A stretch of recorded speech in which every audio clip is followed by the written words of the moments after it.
Not me, he said quickly. What do you know about taking on a partner? Eliza said. Plenty, I said. My partner has to be someone I can trust, someone who knows how to run a coffee house and isn't afraid to give me a kick in the backside every now and then to keep me on the right path. Eliza set her fork down. Speak plainly, child, I'm not fond of riddles. I swallowed. Eliza, I want you to be my partner. There's no one better suited to it, no one I can trust, or one who will put up with me. Even Nell sat quietly. Maddie, I don't have the money to buy a partnership from you. It's kind of you to ask, but I can't. No, oh no, you don't understand. I couldn't take your money. I'm sharing it with you. It's the right thing to do, and it's good business. Eliza started to speak, but the words wouldn't come. This was not what I had expected. She was supposed to say yes, and then we would dance a jig. It won't work, Eliza said. We'll make it work, I countered. It wouldn't be right, Eliza answered. Don't you want to work here? I asked. I know Joseph needs you to help with the boys. They could stay here with us, and Nell. This way Nell can stay with us too. It's the perfect solution. Crack! Mother Smith banged her cane so hard on the floor that it dented the board. She'll take it, said Mother Smith firmly, and no nonsense from you, she added as she wagged her finger at Eliza.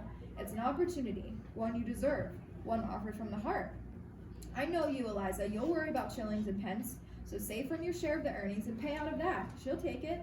You'll need a lawyer to write it out, said Joseph gravely. No, we don't, I said. I couldn't cheat, Eliza. I could barely sneak a piece of cheese from the larder without feeling bad.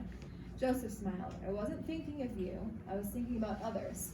Some folk will say Eliza took advantage of you. They don't like to see black people move up. Joseph's right, said Mother Smith. People love to talk, so you'll do it by the law with lawyers and wax seals and all.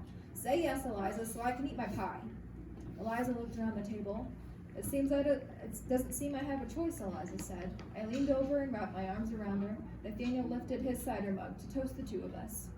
A rapid knock at the front door broke the celebration. I'll get it, I said. Eat up, everyone. There's more in the kitchen. A messenger stood at the door, hat in hand. Excuse me, ma'am, he said. I'm to ask for the proprietor of cooks? I cleared my throat and smoothed my skirt. I am one of the owners. What can I do for you? The boy held out a bulging sack. My master, Jasper Blake, asked that I bring you these coffee beans and mention that his warehouse is open for business. He handed me the sack. We expect a ship soon out of Liverpool carrying the finest teas and beans. Your business will be appreciated. I know the name of your master well, I replied. You may convey my thanks to him. I am pleased that he has come through the plague days. Tell him I look forward to examining his goods. The boy grinned as I slipped him the coin. As I returned to the table, Nathaniel stood up and imitated me, pretending to smooth his skirt and fix his hair. You may convey my thanks, he teased. Stop, I laughed. If I'm going to help run this place, I had better act the part. I covered my mouth and giggled. I did feel a bit like play acting. Better get used to that, said Joseph. When word gets out that Cook Coffee House is open for business again, you won't be able to keep tradesmen or customers away. Okay, so number 6 on the back with the hearts. It says page 224 if you want to turn to page 224. The question is, what business propositions did Matilda make to Eliza? You can remember what she said. Yeah. With the coffee house, Yeah. What'd she say? that she's a worker. Yeah. But what was the business proposition that she offered Eliza? Yeah. She wanted her to be her partner. Exactly. Yep. She wanted to be her partner and share it with her. So number 7 on page 222. It says, though we are all healed from fever, some wounds were inside the heart and would mend slowly. What wounds of the heart did Maddie suffer during the epidemic? There's 3 of them. Grandfather's death. Yep, that's one. Did you have one? Okay, so there's 2 more. What can you think of? The wounds of the heart. What happened? That could be one, but she said that it's wounds of the heart. So it's an emotional, something she went through emotionally. Yep. Yeah, so her mom was missing. She didn't know where her mom went. All right, and one more. Can you remember what the 3rd one was? Yep. Yeah, that could be one, but there was one more significant one. It happened in the very beginning when the fever first started.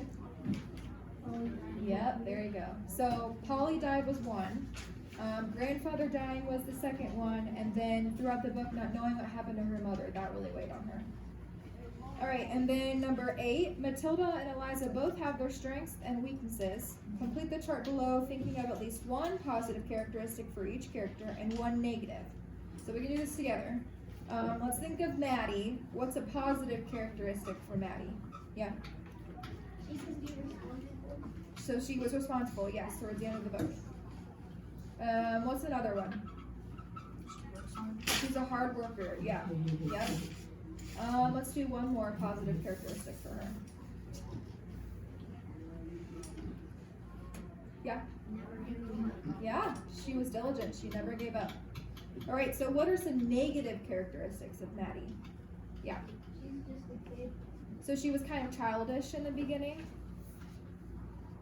Is that what you kind of meant? Yeah, so she's just a kid. She was kind of childish in the beginning. Okay. She doesn't really know what she's doing, like she's just. Yeah, so a little bit naive. All right. Can anybody think of another one? Yeah. She's pretty stubborn. She was very stubborn. Yes. Yep. Okay, so on to Eliza. What are some positive characteristics for her? Working together with Matilda and find out. Yeah, so she was pretty loyal throughout the whole book to this family, right? What's another one?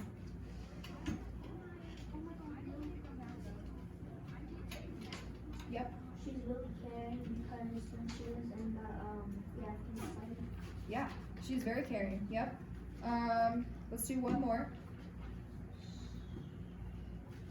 She works hard just like Matilda. Yeah, so she's also a hard worker. Okay, so let's do some negative ones for her. She believed in Russia's Bloodletting.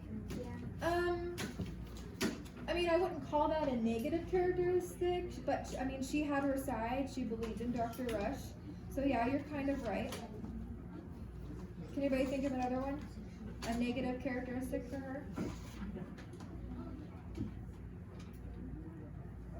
So can we say that she was snappy? Does anybody know what that means? Snappy? Yeah, so towards the beginning, especially in the beginning, she was snappy. And then I had callous, so she was kind of hard-hearted. She was caring, yes, but she was kind of, how do I explain this, reserved. She held everybody kind of at arm's length. She wasn't very affectionate. So yeah. All right, and then that's the end of that one. Do we have time for chapter 28?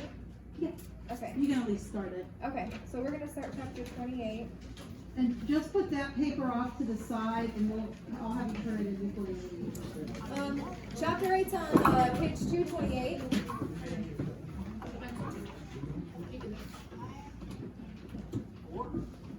Everybody on that page? Page 228.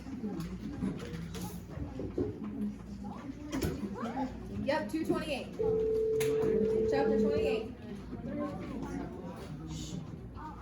Okay, so November 10th, 1793. Many stores are lately opened, and the city exhibits a scene of increasing trade and bustle. Letter of John Walsh, Clerk, Philadelphia, 1973, or 1793. 3 days after we opened for business, every chair in the front room was filled, the air thick again with arguments, tobacco smoke, and the smell of fresh coffee and cakes. Eliza was in the kitchen cooking up a storm, and the room had never been cleaner. Mother would be very proud. I carried a tray above my head. Who wants to try some apple cake, a free sample? I offered. Over here, Maddie, over here. The shouts came from all directions. I smiled. Free samples were proving a clever way to get customers to eat more. Feed them one bite, and they'd pay for 3 more. I quickly distributed the small pieces of apple cake and went through refilling coffee mugs. Another cup, I asked. I picked up a mug in front of a doctor studying the chessboard. He nodded, deep in concentration. He kept his fingers on his queen, in danger of being captured by his opponent's pawn. Can I get some soup too? He asked. This match is far from over. Me too, said his companion. How about some mutton stew? I asked. Perfect. Ha! The doctor rescued the queen by moving his knife. Scoundrel, muddled the other man. Right away, sir, I said. I picked up the tray. Eliza and Nathaniel sat in the kitchen. He had stepped in to help us with errands since we opened. He was also Eliza's taste tester. We need more stew, I said. 2 bowls. She shook her head. This keeps up and we'll be serving breakfast too. I have plenty of ideas, I assured her. What if we bake small cakes and delivered them to the State House with a handbill advertising our new wares? Eliza frowned.